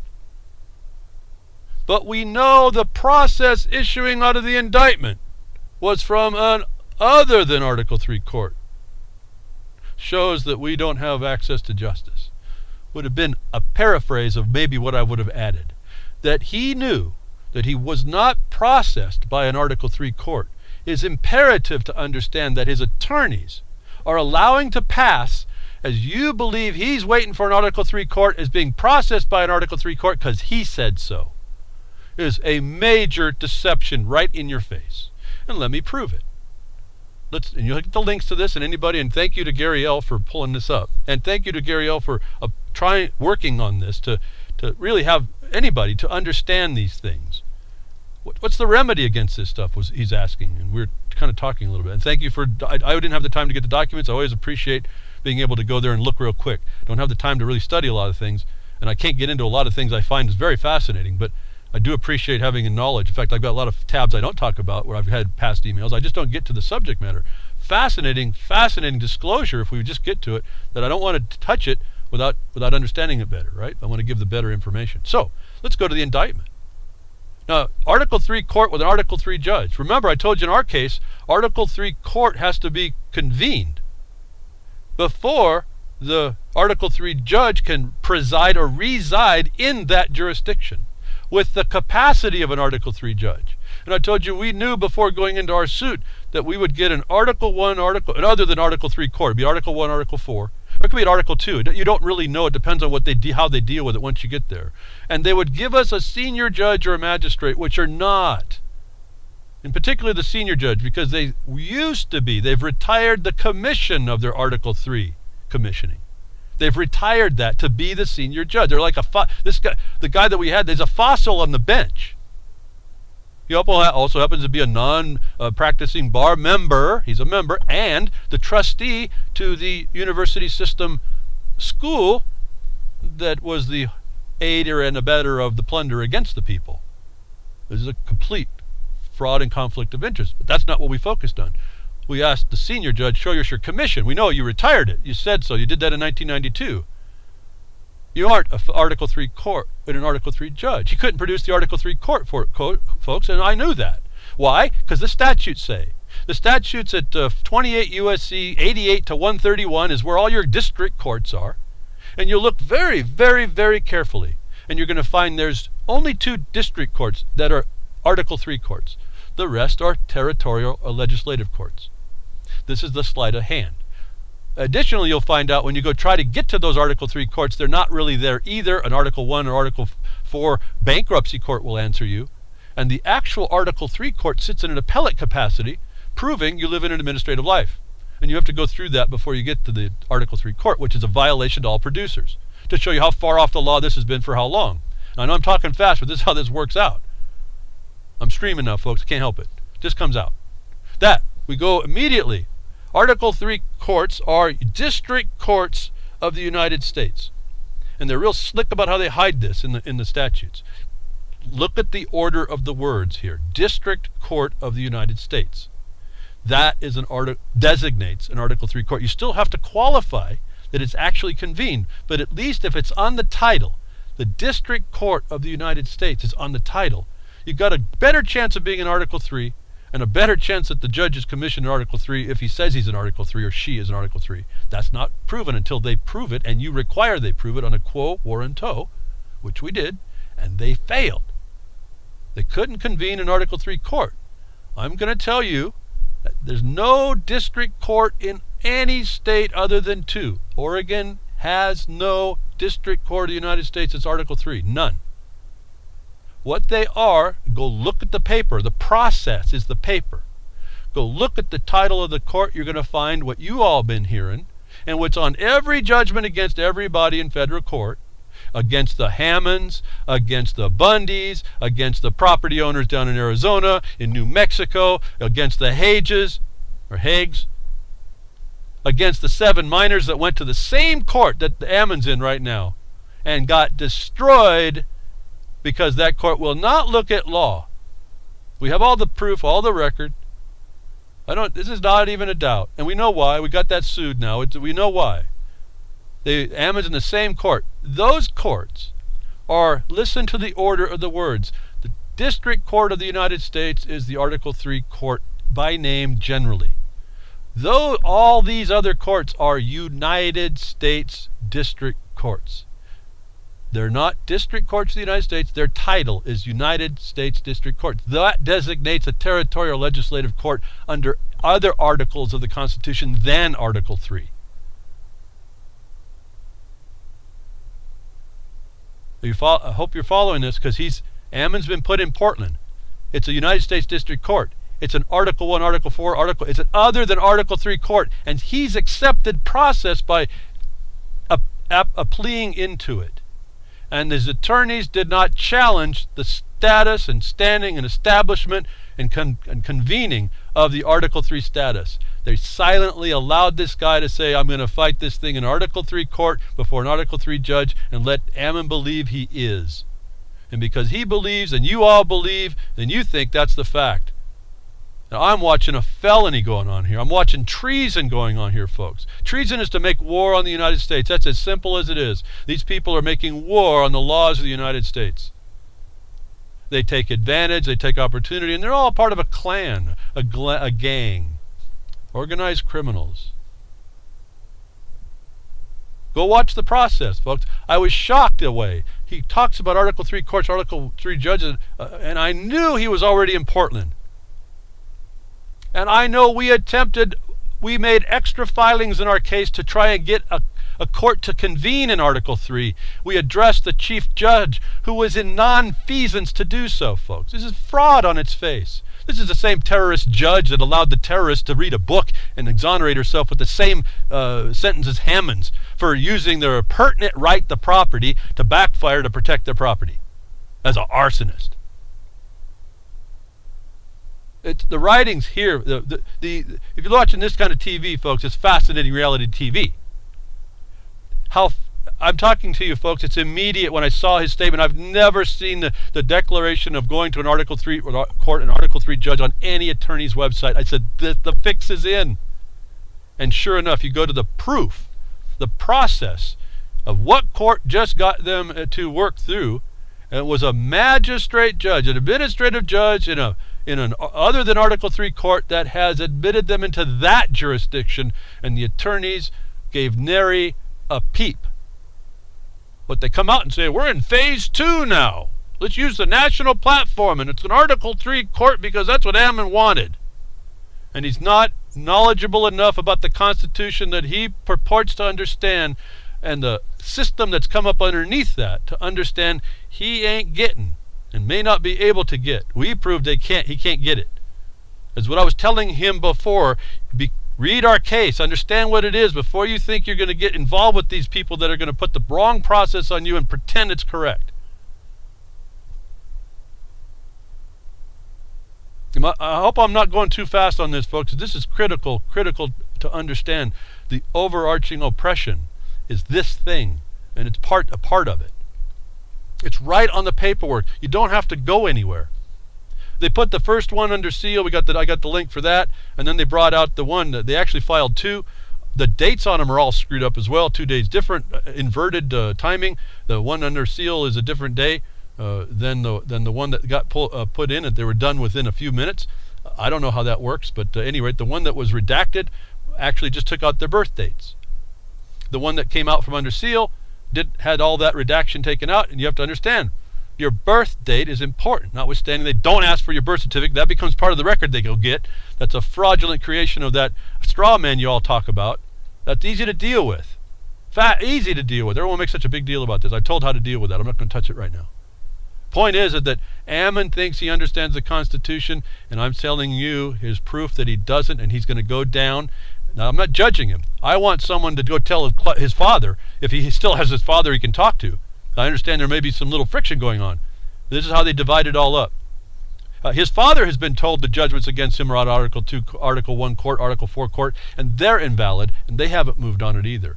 So we have a mass ignorance going on that is not acting correctly to help protect you.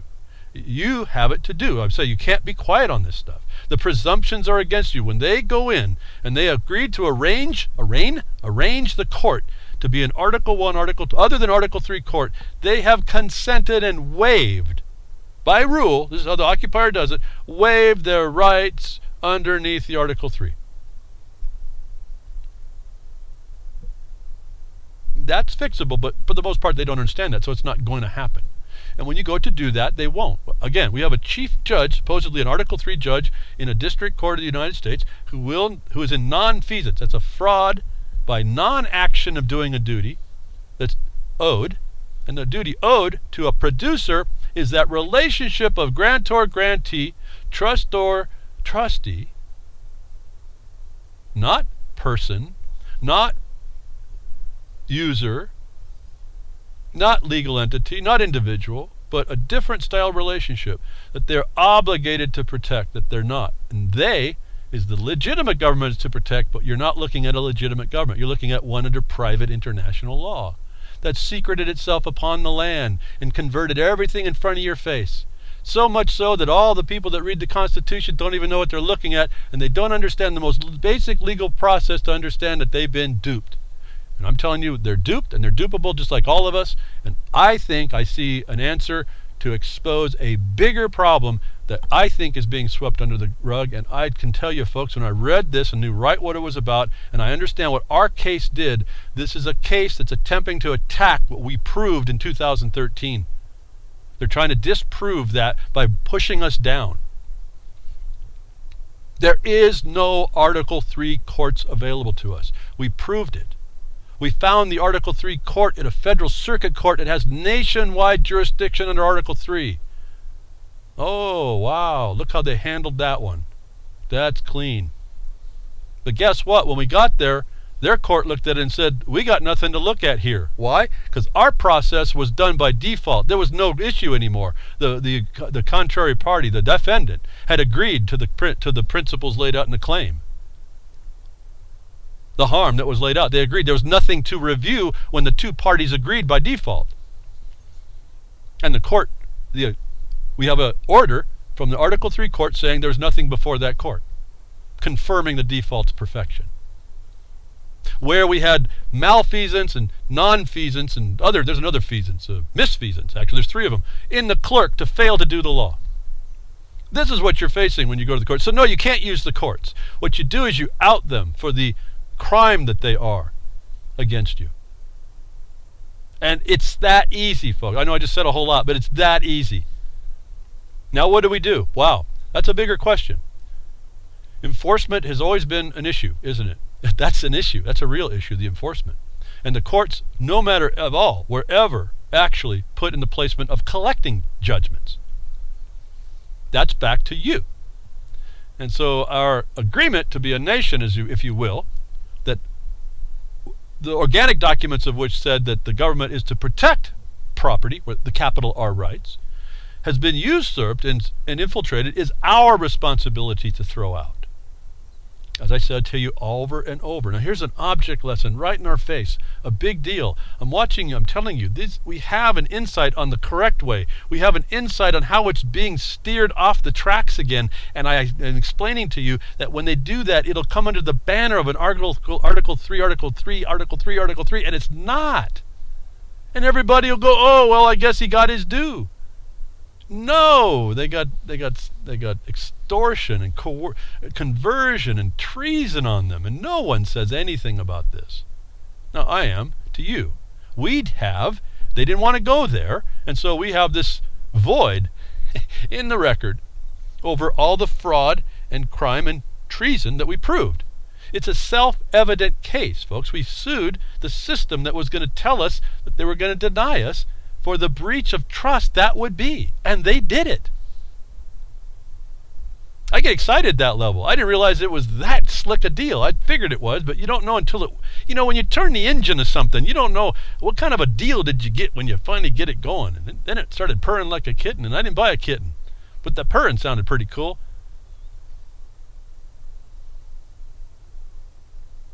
It's here for us, folks. I'm just trying to point out. All this stuff is like this everywhere. So then we find out this the FBI that looks like I can't tell. It's this guy in the camo comes up and shoots Lavoie right as he breaks the plane of view, right in the direction of the other officer behind the tree as well, with a rifle, no less. Shoots Lavoie and runs away. We find out that the special agent in charge of the Oregon occupation issue, apparently not the occupation, but the so-called law enforcement, the Guidoization, the organized criminals against peaceful protesting, Craig Bretzig, linked to national security breach, fraud, and corruption in Salt Lake City. If you think your FBI agents are squeaky clean and law-abiding. And so remember, we also did a show cause to the Secretary of Interior and said, show cause how these things are not felonies that you've committed back in Washington, out here, or treason. And they didn't answer except to send the FBI out, which the interim chairman put tar baby out for the guy to grab, and he grabbed it. And so we got him dirty. He dirtied himself with the law. But they sent out the Guido to intimidate us under the claim that we were intimidating the government. Aha. Well, we have an answer. So nothing's happened since then, and we still have things to do, but more people are needed to do that, and so things go a little bit slower. I know to the mass frustration of lots of people that want things to go faster, but only things can happen so much. That people in the FBI, they're criminals, folks. They're just an evidence of it. I don't have to go so far. Eventually, a few days later now with the internet, all this information starts to come out. The people that murdered Lavoie are also violating the law in other places under color of authority. That's a felony. At least one. There's actually two in a bunch. I was thinking last night, there's actually tons and tons of felonies that start to develop almost instantaneously if you start applying this someone coming underneath a costume and then taking something from you.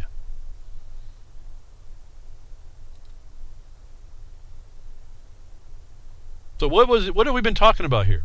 Our suit was about sustainable development, the method they use to implement it. All these players are involved in this way. They use the courts this way in order to pull you out of where you are deserving of. And then the entire system is there to keep the lid on that, unless you work out the rules to allow that failure to incriminate or perfect the conviction that they're the criminal, which is what we did in our lawsuit. Like I said, it's a self-evident proof of criminality, the way it was set up and then the way it was treated as we predicted it would if we were in an occupied state. You think about what I just said there. We took a theory that you guys all think is all ideas. Oh, you can point, it's this, that, and the other. No, okay, let's take that for real and let's prove it. We believe that this idea, that's just an idea because we have no proof actually. We see its effects. We have no actual proof. We're going to presume it does exist and we're going to respond into it with that expectation. And if it does, we're going to respond, have a paper the process here, a strategy, that if it responds just like that, we're going to get the outcome we need. And if it doesn't, then we're proved wrong. And it fulfilled our wishes. It declared it was the criminal that we thought it was, that we theorized, that all the ideas tell us, that no one else puts together, that reduces it down to something factual and makes a case from it. Rather just yell and keyboard type and rant and all kinds of stuff about how it's all no good. We worked out how that was going to be a trap. I told you a long time ago, this is a beast that runs down. It's a government beast that runs from a den to the water every day, and it has one path, and it always works that way. And I told you, if you can figure out, I told you this a long time ago. So this is what I was working on a long time ago. If you put a man trap, if I can call it that, an animal trap, a pit, in that path, the animal will fall into it. We created that trap in our case, and they fell into it. A self-evident proof. This is doable everywhere. Ammon has it right now. He could if they took our court case and said, hey, you guys just violated me. My own attorneys just violated me. He would restate what we found out in 2013 and expose the bigger corruption and show that we no longer live in the country everyone thinks they live in, that they think a constitution works. It does, but not the way they understand, the way maybe I understand. The proof is I can see where they who believe they understand the Constitution better are making fundamental mistakes and the occupier is taking advantage. The agent of the occupier is taking advantage. They don't pass my gaze, but they seem to pass the expert's gaze. They seem to pass the ones that say they have knowledge. I find that sad, and I find that highly, highly dangerous. And so we find we are easily led by the nose. This is one of those things that we get led by the nose. I tell you, get that ring out so you can't be led by the nose. As the beast of burden you're treated as. Even presume so, that's so easy to throw the reins off. That we come from sustainable development because it was the method plunder that they're putting on everybody. They have the spears, they have the minions that are working this thing out. Not the minions. I'm not talking about the little pastries that you eat, little Twinkie characters. No, I'm not talking about those little minions. I'm talking about the real dangerous, concentrated evil type minions. Sustainable development, I told you, watch these implementations we talked about. All this, what we sued, goes all the way back, ripples through the funding, leveraging streams, all the way back to Washington.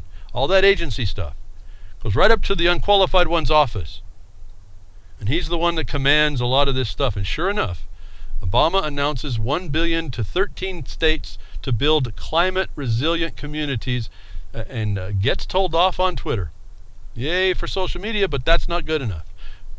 Climate resilient communities is one of the things they're doing that our suit enjoins the method that we would, if we had enough people, to engage this thing. You want to talk about engagement? We'll do it this way. That he is bringing out this resilient, climate resilient communities, a complete fraud, expending so-called monies from the public so-called treasury. They only call it treasury, not the treasury. Remember that. Capital T, and that's it. It's a noun. That is the thing. And I was reading about, when I was reading to you last week about Flint, Michigan, I was not surprised to see this bill come out, $1 billion to 13 states to build climate resilient communities, which is all tied into all the other stuff we've been talking to. But you know what? Not one penny went to Flint, Michigan to do the water. Why?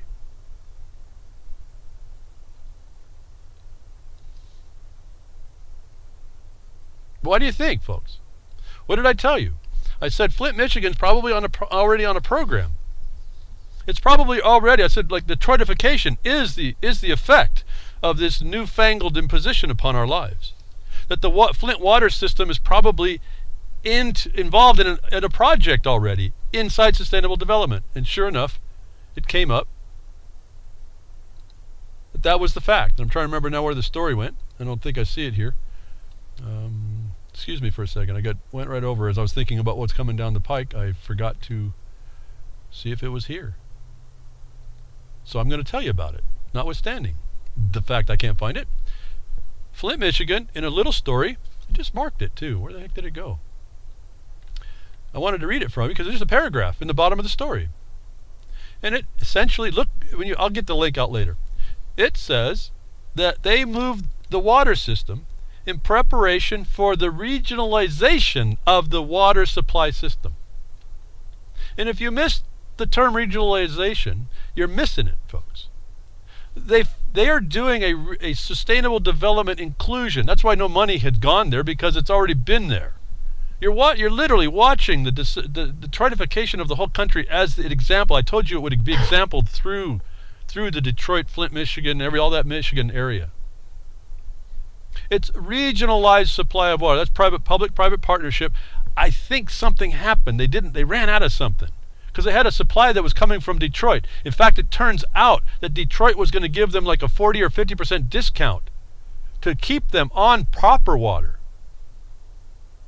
And this governor decided not to, and we're finding out it's because of a regionalism project. This is sustainable development. And you see people suffer now underneath it. All right, so these brilliant minds in the seats of decision really don't have, they're not really thinking out for you at all. They're thinking about this global order and implementing it, and the crickets allow it because the crickets just are content. Apparently they don't really care to drink dirty water, unpotable water. They're willing to accept the platitudes, and they're willing to go out and yell and scream and do everything, but not anything that's right and correct.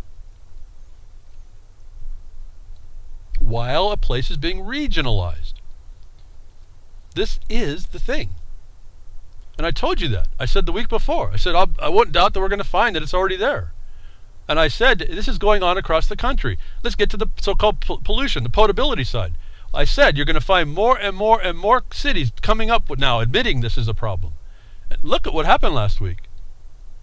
It's like a script, folks. It's just a script. And everybody does the wrong thing in order to fix it. And they complain. They do they're yelling and they're screaming. And they just don't go fix it. They don't capture the people that made the wrong decision to put them in that and make that stick, and then arrest the people that protect them as aiders and betters. They just don't take the first initiative. They hand it over to someone else and scream and yell for someone else to do it. And these geniuses that we think are in government doing right decisions. It was fascinating to hear this report of Obama signing this resilience, the advice that he uses, and what comes up the chain. There's no chain of command really that's any kind of thought, that's any kind of real intelligence, because it's on an agenda. Here's the proof: Admiral in charge of the Navy intelligence has not been allowed to see military secrets for years. For more than 2 years, the Navy intelligence chief has been stuck in a major handicap. He's not allowed to know any secrets. Vice Admiral Ted Twigg Branch has been barred from reading. I read that. Twigg Branch is his name. Has been barred from reading, seeing, or hearing classified information since November 2013, when the Navy learned that the Justice Department had his name had surfaced on a giant corruption investigation involving foreign defense contractors and scores of naval personnel. Now, long story short, they haven't proceeded to figure out one way or the other. He's like a Guantanamo prisoner. We're just going to accuse him, but not do the research to figure out whether he did or not. So we're going to keep him in a position, but we're not going to give him any intelligence. So they have aides do the work that is his work to do. They have aides do that. If you don't think that we're living in some insane reality, that's why I tell people, don't try to rationalize this stuff. Just don't try to rationalize it. You can't. You got to cut right through to what has to happen. This is the kind of information going through this administration. And then the Senate comes to help them. Remember, the political parties we also sued. That's the Senate and the House. That's all these political people. If they're not an attorney, they're in a political party. All corporations, all legal entities. No one goes after that. We did. Could take a little bit, but we did. We got a record now. Laid our foundation. You all have to lay that foundation somewhere, somehow, in your right you want to make wrong. And the Senate comes out and gives this idiot a president authority to declare international martial law. If he hadn't already had it under the NDAA provisions where they got rid of international law at all, in the memo they tell us that. Remember, I predicted all this. Now the Senate's complicit with this thing. They want to hand the president the power to make war without their decision. I don't know if they can do that constitutionally. That's not their discretion. That was given by the Constitution for that body. So here we have people not paying attention. Someone's going to have to stop this. But they're saying that this next president now, they're pondering whether or not they're going to give him what they're calling to be international martial law. I said your world always is martial law. This is just a major brute and bully and warmongering violence that they claim they have power to unleash on the world. They certainly don't have that power. And yet these people in political parties have gone insane and believe that they can do this. I'm not going to read more of the story. The blogcaster has all this stuff. You can read it. The use of military force, AUMF, declaring war on is something, a self-inflicted wound created by the United States in order for you to go attack and be feared of it. They're using that as the reason, self-inflicted creation, in order to create this decision that they get to go fight it. Talk about fighting boogeymen in closet, folks. We sit here and watch that. The crickets this is better than popcorn. Maybe it's popcorn crickets. We watch this show, and it's destroying people. It's destroying our nation. It's destroying us. I keep telling you about the lawsuit? Oh, yeah, big deal. Folks, it's our foundational document. I'm not saying it cures the world. We did a big deal here, though. I keep thinking about this. It's monstrous. I see now reflections of everything not everything, and things that are going on, trying to cover what we exposed. This guy coming into the legislature that interfered with your rights, folks, under the national mining law. Whether you wanted to know or understand or do anything with it or not, the future generations will want to know that you stood up against this theft, this extortion, this fraud. A little one in your family comes out west or there's some place where the lands are available for appropriations, won't be able to access them because today we didn't speak up on a simple petition that outed some bar member who was sitting in a thief capacity that was a friend with the legislature who is a friend, like the 1,000 Friends of Oregon that destroyed the people's property and policy input. you remain silent on that petition and you allow that. You destroy the future of anybody who wants to come after us. This is how important this becomes. These people don't need intelligence. They can have people that are questionable. They don't work on that.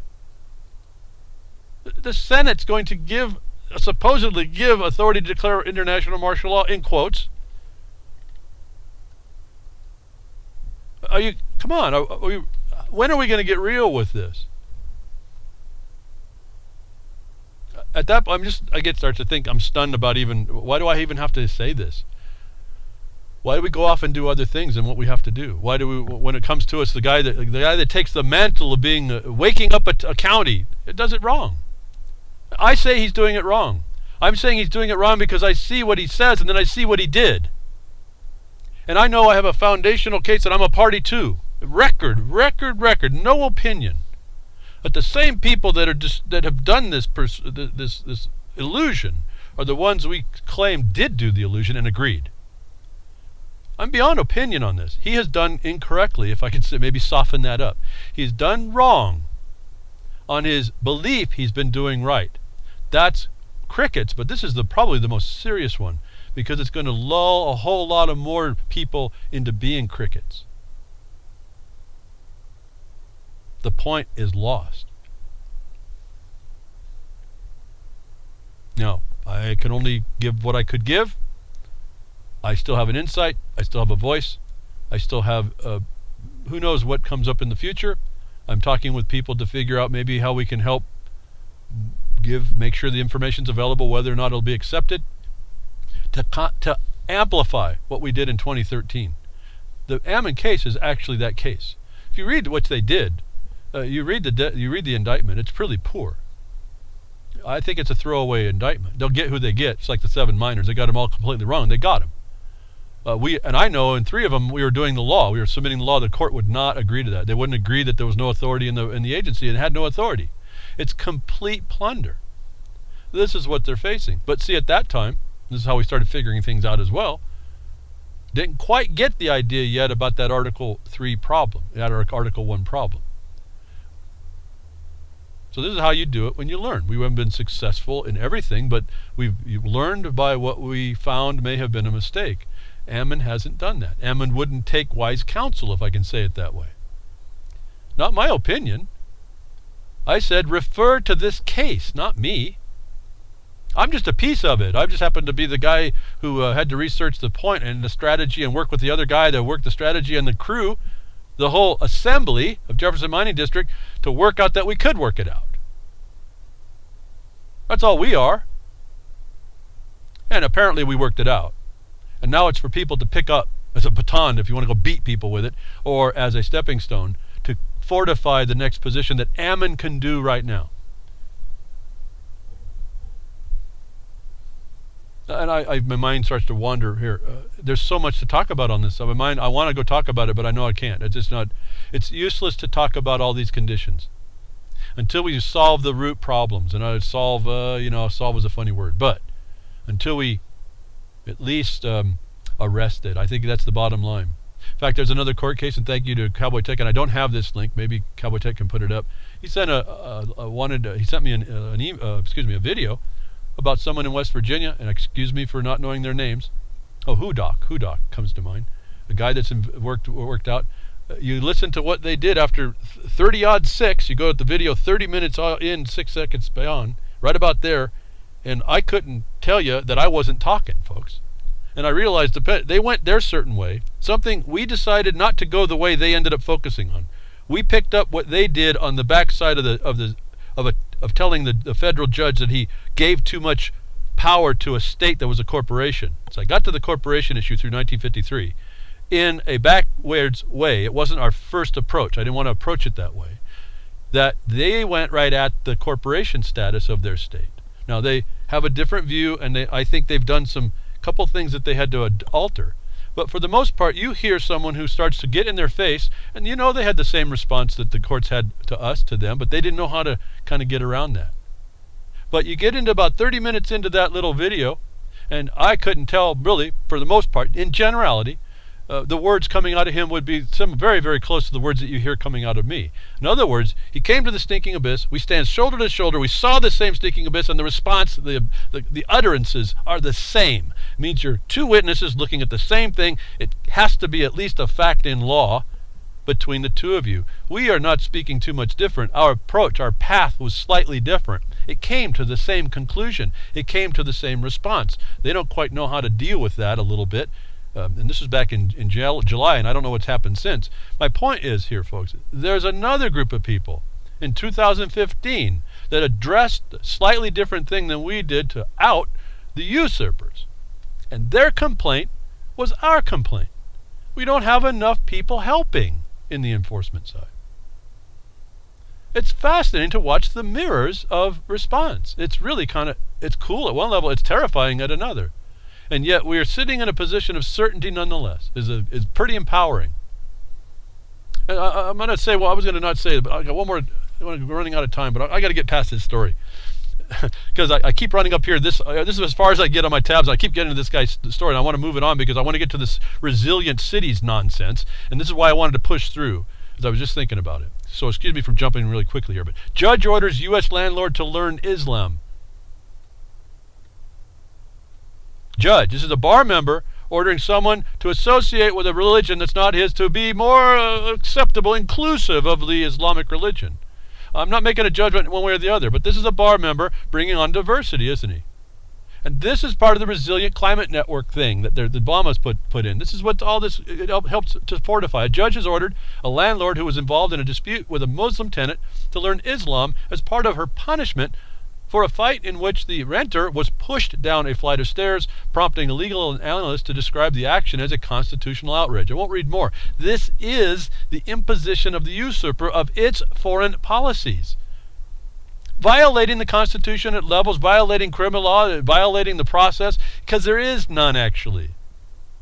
They have adopted the form as law in as courts.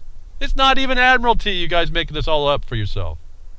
It's a private law from a private organization that put it on you, a trade organization. And business is good, folks, in this trade organization called the Bar Association.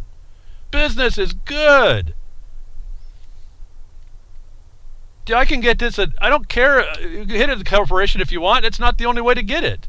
In fact, I think that's a blinder. So you can do that. That's why we didn't go there. Someone else did, but they found the same thing. So they went there, and that's fine. But I don't focus my analysis on, this corporate status stuff. No, it's all corporate status stuff at some point. Any aggregate interest coming together with a single response, a single voice, if I can say that, is a corporate interest. It's not a big deal. What are you doing with it? What's the jurisdiction? What's the authority? What's the extent? What's going on with this thing? These people, this trade union called the Bar Association, is running your life at every facet and using all the tools, and they tell you right in their House Delegates resolution I read to you, there's 3 of them from way back when. I tell you exactly what they're doing, exactly where the source of all this is. And that comes in and tells a landlord, and now you know a landlord now is a slave to the state because you didn't understand about, you made a deed and you told yourself a landlord and all this nonsense starts coming. You have real property instead of going back to the patent and say, get off my land. Because you're the sovereign that was accepting the sovereign's grant of soil as it was obligated. Whole different language cups up here. No. You go in and you walk in and thinking that these people are something. And you give authorita. It's up to us to do that or not. Thank you very much for tuning in today. Thank you for listening to me go a little bit long on the requested donations, and I just did it again. I'm asking for that, especially with our Real Liberty Media. And the request for servers and more capacity on streaming, or different capacity, if I have that wrong. And to UCY.TV, thank you very much, Jules. And terrestrial broadcasters and Grammy Mary running WordTruth.org, social network that also has Spreaker accounts to run, and the servers and the people behind the scenes. I'm not sure what all that is. I really don't get into all that. I appreciate everyone doing what they can do and where they're doing it, and providing a place for me to I can only hope I'm doing what I need to do here. I haven't gotten any indication that it's not needed or not viable, and I don't think times have run me out. I wondered about that, and no, it hasn't. And in fact, it's getting more and more imperative that somehow I figure out how to communicate to y'all more than just giving you the belief that you know that it is wrong, but to act up against it and do it in a proper way. So anyway, I finally got to my judge. That's the one tab I got more this week. I'm feeling pretty good about myself. Thank you very much. Hope everything works out. Hope this was valuable to y'all. I know I talk fast, but that's just we got the file. That's what digital's perfect for. So take care with all yourself, and tech diffs willing and anything else in nature. I'll see you next week.